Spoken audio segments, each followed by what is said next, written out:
Mathematics में full number दिलवाने की गारंटी हम रखते हैं। कुछ बच्चे ऐसे हैं जिन्होंने अभी तक मैथ की किताब उठा के नहीं देखी है कि 60 दिनों में आप पढ़ो और आप उन बच्चों के जितना नंबर ला सकते हो जो बच्चे पूरी साल मेहनत करे हैं। देखो, मैथ्स का जो पेपर आएगा वो बहुत ही आसान रहता है, जिसके पहले आपको तैयारी के लिए पूरे 7 दिन मिलेंगे। ये जहां आपको कंफ्यूज करेगा, जहां आपकी गलती होने के चांसेस रहते हैं, आपको 60 दिन में पूरी मैथ कवर करवाएंगे। एक नंबर के क्वेश्चनों को सॉल्व करवाया मैंने, जिसमें आपके टोटल 2 नंबरों का इस वीडियो में कवर करवा दिया गया है। तन मन और धन से एकदम डेडिकेशन के साथ पढ़ाई करनी है। जैसे कि आप सभी लोग जानते हो, राजस्थान बोर्ड ने आपकी एग्ज़ाम की डेट डिक्लेयर कर दी है। तो आपका जो मैथमेटिक्स का पेपर है वो 27 मार्च को है, जिसके पहले आपको तैयारी के लिए पूरे 7 दिन मिलेंगे। अगर हम बात करें 20 तारीख से लेकर के 26 तारीख तक, तो आपको पूरे 7 दिन मिलेंगे। तो उसी चीज़ को लेकर के हमने आपके लिए एक स्पेशल कोर्स रखा है, जिसमें हम सिर्फ आपको 60 दिन में पूरी मैथ कवर करवाएंगे। स्टार्टिंग से कई बच्चों ने अपनी तैयारी शुरू कर रखी है। कई बच्चे ऐसे हैं जो पूरी साल पढ़े हैं, लेकिन कुछ बच्चे ऐसे हैं जिन्होंने अभी तक मैथ की किताब उठा के नहीं देखी। तो उन बच्चों के लिए हम ये लेके आए हैं कि 60 दिनों में आप पढ़ो और आप उन बच्चों के जितना नंबर ला सकते हो जो बच्चे पूरी साल मेहनत करे हैं। आपको सिर्फ 60 दिन अपने तन मन और धन से एकदम डेडिकेशन के साथ पढ़ाई करनी है। आपको मैथमेटिक्स में फुल नंबर दिलवाने की गारंटी हम रखते हैं। बस आपको 60 दिन तक हमारे साथ जुड़े रहना है। सबसे पहला काम क्या होगा कि आपको डेली वीडियो देखनी है, और वीडियो में मैं जिस तरीके से आपको बता रहा हूँ, आपको सेम उसी पैटर्न पे तैयारी आपकी करनी है। तो वो जो तैयारी आपकी होगी, आपको उसके अलावा कुछ भी करने की ज़रूरत नहीं पड़ेगी। बस जितना पढ़ाया जाता है उतना आप ईमानदारी से पढ़िए, और उतना ही पढ़िए जितना आपके एग्ज़ाम में आने वाला है। आपके एग्ज़ाम को देखते हुए अगर हम बात करें तो कुछ एक टॉपिक है, जैसे मान लो अगर हम बात करते हैं, एक तो आप मैथमेटिक्स सोल्व करते टाइम आपके पढ़ाई के लिए जो रिसोर्सेज हैं, जो बुक्स हैं, वो लिमिटेड रखो। कुछ भी इधर उधर भागने की ज़रूरत नहीं है। कई बच्चे हैं कि आर डी शर्मा पढ़ लो, कुछ कहते हैं ये पढ़ लो, वो पढ़ लो। कुछ भी पढ़ने की ज़रूरत नहीं है। आप सिर्फ अपनी एनसीईआरटी की बुक को लगाओ। अब आपके पास इतना ही समय है कि आप एनसीईआरटी बुक अपनी पूरी कंप्लीट करो, जिससे आपको क्या होगा, आपका जो आउटपुट होगा, आपके जो एग्ज़ाम में आने वाले नंबर हैं, उसमें आपको बहुत इंप्रूवमेंट देखने को मिलेगा। देखो बच्चों, पूरी साल सब पढ़ते हैं। असली मज़ा जब आता है जब हम लास्ट में पढ़ के और पूरी साल पढ़ने वाले बच्चों के जितने नंबर ले आते हैं। तो हम आपके लिए ये लेकर आए हैं 60 दिन की कंटिन्यू क्लास, जिसमें आपको डेली हर एक यूनिट के लिए कुछ ना कुछ देखने को मिलेगा, जिसमें हम आपकी पूरी तैयारी करवाएंगे। आपको हर एक यूनिट के क्वेश्चंस बताए जाएंगे, हर एक यूनिट का सॉल्यूशन दिया जाएगा, जिसमें जैसे आपको कैलकुलेशन स्पीड आपकी कैसे बढ़ानी है वो बताई जाएगी। आपको नोट्स प्रोवाइड करवाए जाएंगे। आपके एग्ज़ाम टाइम में सिर्फ और सिर्फ जो हम लिखवा रहे हैं, एक नोटबुक बना लीजिए आप, और वो नोटबुक आप सिर्फ लास्ट के जो आपके पास 7 दिन बचते हैं, आपके पास एग्ज़ाम के बीच में जो 7 दिन बचेंगे, आप सिर्फ उस नोटबुक को उठाओ और सारे के सारे वो क्वेश्चन करके चले जाओ। मैं कहता हूं कि आप पूरे के पूरे 80 में से 80 नंबर का पेपर वहां करके आ सकते हो, और आप पूरे मैथ में 100 में से 100 नंबर लाने की हिम्मत रख लोगे। कोई बड़ी बात नहीं है 100 में से 100 नंबर लाने। काफ़ी बच्चे तो ऐसे हैं जो लास्ट के 2 या 3 महीने में पढ़ के पूरे मैथमेटिक्स में नंबर ले आते हैं। अब एग्ज़ाम टाइम की अगर हम बात करें तो एग्ज़ाम टाइम नज़दीक है। इसमें आपको क्या करना है, आपको सभी सब्जेक्टों को टाइम देना पड़ेगा। तो मैथमेटिक्स में आप टाइम ना दे करके आप ये करो कि आप डेली की मेरी जो वीडियो होगी, मैक्सिमम मान लो 15-20 मिनट की जैसे वीडियो है, इस 15-20 मिनट की वीडियो को देखो और बस 15-20 मिनट आप खुद सॉल्व कर लो। यानी अगर हम बात करें तो मैक्सिमम आपको 1 घंटे मैथ्स के लिए देना है। मैक्सिमम आप अगर 1 घंटा मैथमेटिक्स को देते हो तो आप 100 में से 100 नंबर ला सकते हो अभी भी आराम से। ये हमारी गारंटी है कि आपको मैथमेटिक्स में कहीं भी कोई भी दिक्कत नहीं महसूस होने देंगे। जैसे हम अगर बात करें तो आपकी जो यूनिट है,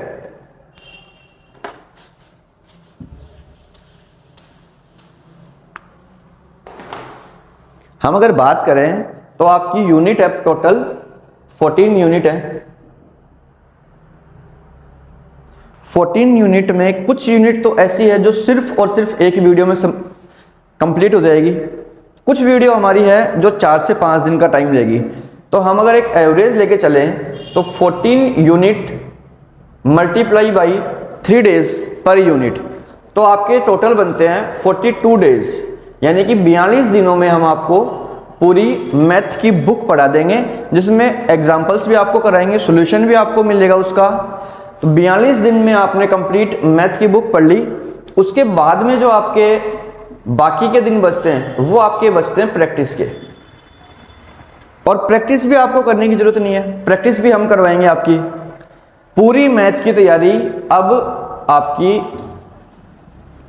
पूरी मैथमेटिक्स की जो तैयारी है आपकी वो मैं करवाऊंगा आपकी, और गारंटी के साथ बोलता हूं कि इस 60 दिनों का जो आपका टाइम पीरियड रहेगा, इसमें जितना आप पढ़ लोगे, आप मैथ में कहीं भी, मैथ्स में आप कोई भी क्वेश्चन ऐसा नहीं होगा जो आपका बुक से बाहर आएगा या हमारे पढ़ाए हुए से बाहर आएगा। बस आपको यह है कि डेडिकेशन के साथ लगे रहना है, वीडियो को पूरी देखना है, पूरी वीडियो देखो। और एक और बात कि जो मैं करवा रहा हूं आपको, उसके नोट्स ईमानदारी के साथ बनाओ। जैसे जैसे क्वेश्चन मैं बताता हूं, जो जो क्वेश्चन मैं बताता हूं वो आप करो और बिंदास हो जाओ। मैथ की तो चिंता बिल्कुल छोड़ दो, मैथ्स की आपकी जो पूरी गारंटी है वो मैं लेता हूं। मैथ्स में आपको कोई दिक्कत नहीं आने देंगे। कई बच्चे ऐसे भी हैं जिन्होंने अभी तक किताब उठाकर भी नहीं देखी है, तो उन सभी बच्चों के लिए आज की जो वीडियो है, या यूँ कह लें हम कि आने वाली जो भी वीडियो है, उन सभी बच्चों के लिए होने वाली है। आप बेफिक्र हो जाइए, आपकी जो मैथ की तैयारी है वो पूरी हमारी जिम्मेवारी है। ये जो वीडियो बना रहे हैं इसमें आपको पूरी की पूरी चीज़ बताई जाएगी, कब आपको पढ़ना है, कितना आपको पढ़ना है और कैसे आपको पढ़ना है। ये तो बहुत ही जरूरी चीजें हैं, लेकिन सबसे बड़ी चीज ये है कि आपको छोड़ना क्या है। ऐसे क्या टॉपिक हैं जो आपको छोड़ने हैं, जो बिल्कुल भी नहीं पढ़ने हैं। कुछ एक टॉपिक, या मैं कहूं बहुत से ऐसे टॉपिक हैं जो बच्चों के काफी दिन खा जाते हैं, लेकिन एग्जाम में उसमें से कुछ आता भी नहीं है, तो वो टॉपिक आपको छोड़ने हैं। उन टॉपिकों को आपको बिल्कुल भी नहीं पढ़ना है, वो सारे के सारे टॉपिक आपको छोड़ते हुए चलना है। तो आज हम स्टार्ट करेंगे आपकी यूनिट फर्स्ट से। पहली यूनिट में मैं आपको बताऊंगा कौन कौन सा क्वेश्चन आएगा, किस टाइप का आएगा और कितने मार्क्स का आएगा, वो सारी तैयारी मैं आपको करवाता हूं। तो शुरू करते हैं अपन वीडियो अपनी आज की। सबसे इंपॉर्टेंट जो बात है वो है जुड़ना, और उससे भी इंपॉर्टेंट है जुड़े रहना। उससे भी इंपॉर्टेंट बात है कि जुड़े रहना। अगर आप हमसे जुड़े रहते हो तो मैं आपके साथ आपकी एग्जाम के लास्ट नाइट तक जुड़ा रहूंगा, आपकी पूरी तैयारी का जिम्मेदारी उठाऊंगा। जहां आपको मैथमेटिक्स में अगर कुछ भी परेशानी होती है, जरा सी भी दिक्कत होती है, तो आप मुझसे संपर्क कर सकते हैं। मैं आपकी हर समस्या का समाधान करूंगा मैथ्स को लेकर के। बाकी जैसे जैसे एग्जाम आएगी तो हम इंग्लिश के लिए भी वीडियो बनाएंगे, या और भी जिस चीज़ में आपको दिक्कत होगी, सब चीज़ की आपको आपकी जो प्रॉब्लम है उसका सॉल्यूशन दिया जाएगा। सबसे पहले हम बात करते हैं आपकी यूनिट नंबर फर्स्ट की। यूनिट फर्स्ट में आपके जो क्वेश्चन है वो आएंगे 4 मार्क्स के। आपकी फर्स्ट जो यूनिट है वो 4 नंबरों की है, जिसमें से 1 मार्क्स का पहला क्वेश्चन आएगा, फिर 1 मार्क्स का एक और क्वेश्चन, और एक क्वेश्चन आपका रहेगा 2 मार्क्स का। इस तरीके से आपके बोर्ड एग्जाम में यूनिट फर्स्ट से 3 क्वेश्चन आएंगे, जिसमें से 2 तो 1-1 नंबर के रहेंगे और 1 क्वेश्चन आपका 2 नंबर का रहेगा। ये तीनों क्वेश्चन क्या टाइप के बन सकते हैं, किस हिसाब के बनेंगे, कौन से क्वेश्चन वहां आ सकते हैं, मैं सब कुछ आपको बताने जा रहा हूं। मैंने कुछ क्वेश्चन बोर्ड पे लिखे जो आपके टिक द करेक्ट में यानी कि मल्टीपल चॉइस क्वेश्चन में आपको देखने के लिए मिलेंगे। जैसे पहला क्वेश्चन है, find the HCF of 96 and 404, यानी 96 और 404 का आपको मैसे पे बताना है, HCF फाइंड करना है कितना होगा। तो देखो पहले हमने क्या करा, 96 के फैक्टर लिख लिए। देखो टिक द करेक्ट सवाल है, इसमें आपको वहां किसी को करके नहीं दिखाना, आपको एकदम शॉर्ट से शॉर्ट सॉल्व करना है, जितनी शॉर्ट आप सॉल्व कर सकते हो। जैसे मैंने 96 का फैक्टर किया, इसके सारे के सारे फैक्टर छोटे से छोटे फैक्टर होने चाहिए, जो भी है प्राइम फैक्टर वो सब कुछ लिख लो आप यहां। ये हो गए आपके 2 की पावर कितनी हो गई 5 और एक बार आ गया 3। इसके बाद हम 404 की तरफ बढ़ते हैं। 404 के मैंने करे,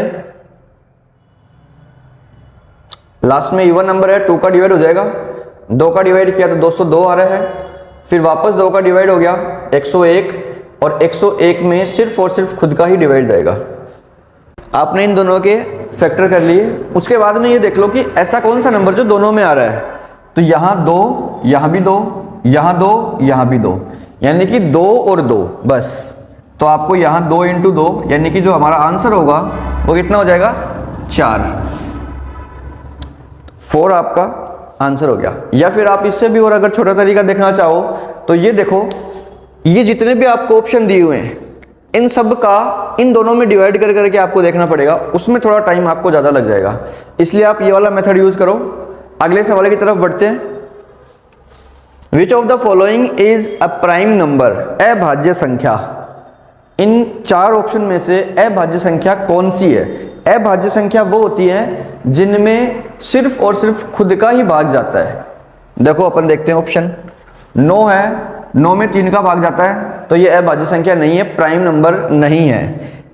अगला नंबर है 13, तो आपका जो सेकंड ऑप्शन है वो ऑप्शन आपका सही हो जाएगा कि 13 एक ऐसा नंबर है जो प्राइम है, अभाज्य संख्या है 13। बाकी आगे आपको चेक करने की जरूरत ही नहीं है। अगले क्वेश्चन की तरफ आ जाओ। आपको LCM of a and 18 is 36। 2 number है आपके पास, पहला जो नंबर है वो आपको a दिया हुआ है, दूसरा नंबर आपके पास 18 दिया हुआ है। इन दोनों का एलसीएम आपको 36 दे रखा है और एचसीएफ दिया हुआ है आपको 2। फिर बोल रहा है कि जो एक नंबर है जो आपको नहीं दिया हुआ सवाल में वो बताना है। इसका एक फॉर्मूला है, सीधा सीधा फॉर्मूला याद रखो।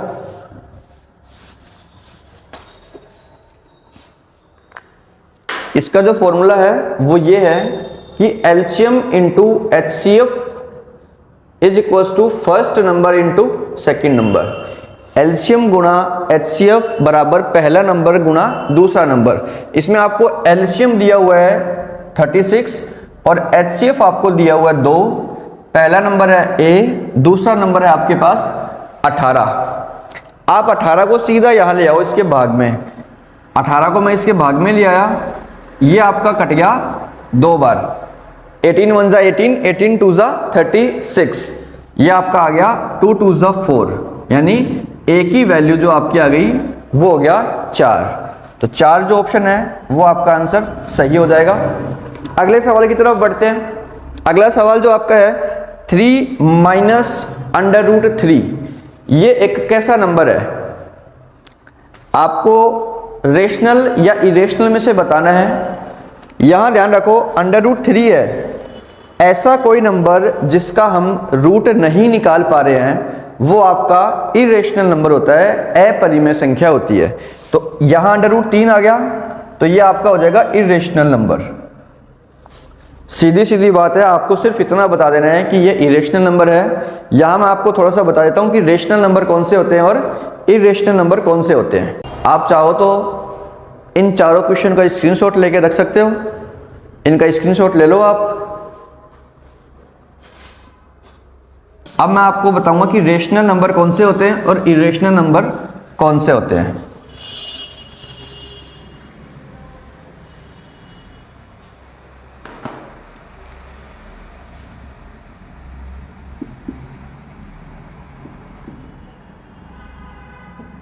जो भी फ्रैक्शन में लिखे जाएं, भिन्न में जो भी लिखे जाते हैं, वो सभी रेशनल नंबर होते हैं। 5/7, 2/9, 3/6 जो भी है वो सब रेशनल है। या फिर हम यूँ कहें कि कोई भी डेसिमल का नंबर 0.5, 0.25 या 1.6 ये सब भी रेशनल नंबर है। ये सभी आपके रेशनल नंबर हैं। और एक सबसे इंपॉर्टेंट बात ये कि जीरो जो होता है वो भी आपका रेशनल नंबर होता है। जीरो भी आपका रेशनल नंबर होगा, यह भी आपकी परिमेय संख्या होती है। काफी बार पूछ लिया जाता है कि जीरो जो है वो कैसा नंबर है, तो आपको याद रखना है कि जीरो एक रेशनल नंबर है। उसके बाद अगर हम बात करते हैं पाई की, तो पाई की जो वैल्यू है वो होती है रेशनल, और जो पाई है आपका वो होता है इरेशनल, यानी कि अपरिमेय संख्या। इरेशनल नंबर में जैसे आप क्या आएंगे √3, √2, √5, जिन भी नंबरों का रूट हम नहीं फाइंड कर पा रहे हैं वो सभी आपके इरेशनल नंबर होंगे। तो यहाँ इनमें आपको कंफ्यूज नहीं होना है, इनमें से भी आपका एक क्वेश्चन बन के आ सकता है। अब आगे बढ़ते हैं अपन इनके अलावा और कैसे क्वेश्चन आएंगे उनकी तरफ। अब हम बढ़ते हैं पहली यूनिट से आने वाले सवाल नंबर 2 की तरफ, जो आपका सेकंड क्वेश्चन की जो आपका आएगा सवाल नंबर 2 में पहले नंबर पर। जैसे पहले सवाल की बात करते हैं, राइट इन एक्सपोनेंशियल फॉर्म, घातांक रूप में लिखो। ये भी आपका 1 नंबर का क्वेश्चन रहने वाला है। घातांक रूप में लिखने के लिए आपको क्या करना पड़ेगा, इसका फैक्टर करना पड़ेगा, प्राइम फैक्टर जिसको बोलते हैं। अभाज्य गुणनखंड कर दो, जैसे हमने 96 का किया, अभी कुछ देर पहले भी हमने किया था 96 का। 96 के प्राइम फैक्टर कर देते हैं 48, 24, फिर 2 से करा 12, फिर 2 से किया 6, फिर 2 से किया 3 और 3 से 1। छोटी से छोटी वैल्यू आपको डिवाइड करनी है। ये आपके हो गए।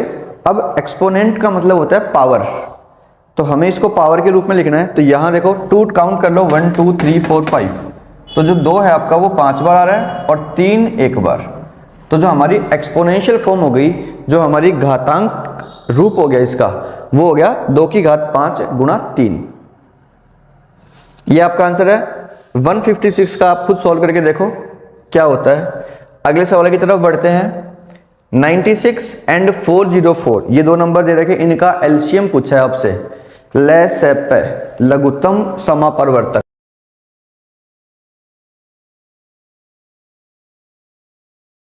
तो 96 के जो हमने प्राइम फैक्टर किए थे 2 into 2 into 2 into 2 into 2 into 3, ये हमने लिख लिए।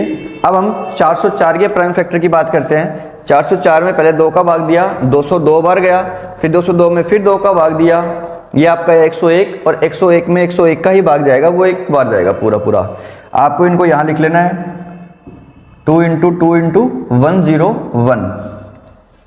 अब अगर वहाँ आपसे जैसे इस सवाल में जो है वो मैंने आपको सिर्फ एलसीएम दिया है, अगर वहाँ सवाल में जैसे एचसीएफ आ जाए तो आपको एचसीएफ और एलसीएम दोनों निकालना बताता हूँ मैं। अगर हम एचसीएफ की बात करें तो एचसीएफ जो होगा किसी भी संख्या का, वो जो दोनों में कॉमन आ रहा है, देखो दोनों में 2 कॉमन आ रहा है, ये 2 भी दोनों में कॉमन आ रहा है। तो जो दोनों संख्याओं में कॉमन है 2 इंटू 2, यानी आपका जो एचसीएफ हुआ वो हो गया 4। उसके बाद हम एलसीएम की बात करते हैं। एलसीएम किस तरीके से आपको फाइंड करना है, जो आपने एचसीएफ में 2 इंटू 2 लिए हैं वो तो आपको एज इट इज एक एक बार ले लेने हैं। इस 2 में से 1 आ गया, इन दोनों में से 1 आ गया। इनके अलावा जो भी संख्या बची हुई है बोर्ड पे लिखी हुई है, इनके अलावा वो सब कुछ लिख लो। 3 बार 2 बचे हुए थे, 1 बार 3 और 1 आपका 101 बचा हुआ है। इन सबको आप मल्टीप्लाई कर लो और आपका एलसीएम का आंसर आ जाएगा। एलसीएम निकाल देते हैं हम, किस हिसाब से निकलेगा देखो। 3 2 6, 6 2 12, 12 2 24, 24 2 48, 48 का डबल किया तो 96। अब 96 को आप 101 से इंटू कर लो,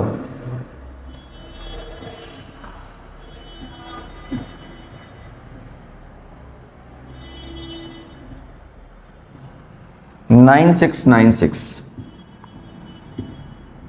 ये आपका एलसीएम आ चुका है।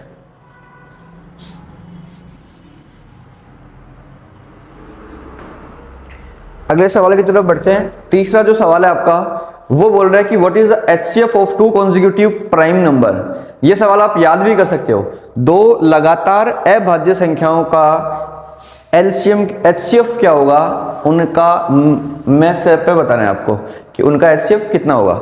दो लगातार नंबर ले लो आप, जैसे मैंने पहला नंबर लिया 5, दूसरा नंबर ले लिया मैंने 7। इन दोनों नंबरों के आपको फैक्टर कर लेने हैं। 5 का फैक्टर होगा आपका 1 गुणा 5 और 7 का फैक्टर हुआ 1 गुणा 7।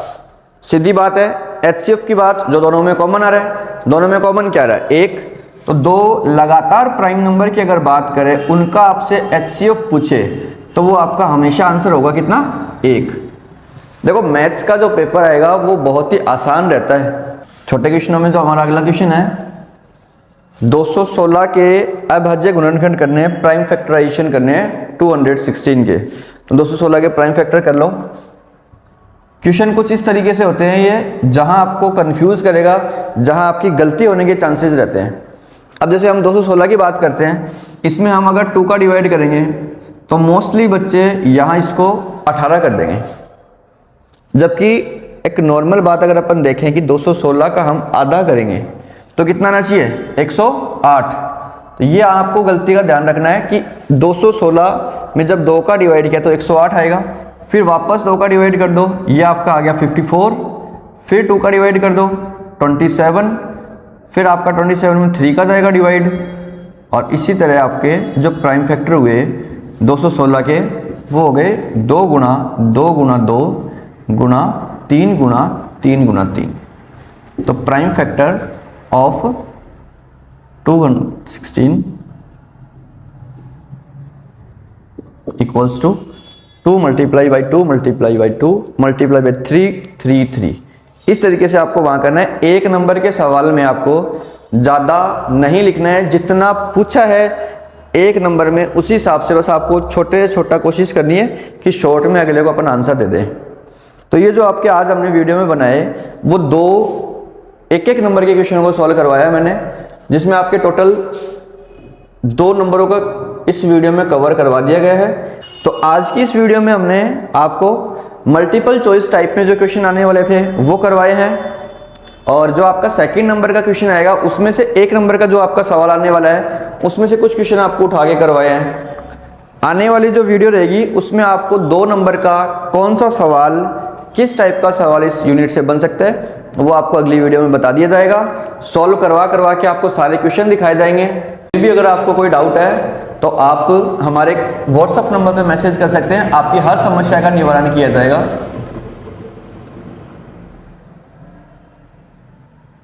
मैथ को लेकर आप कोई भी क्वेश्चन इन नंबरों पे अपना भेज सकते हैं।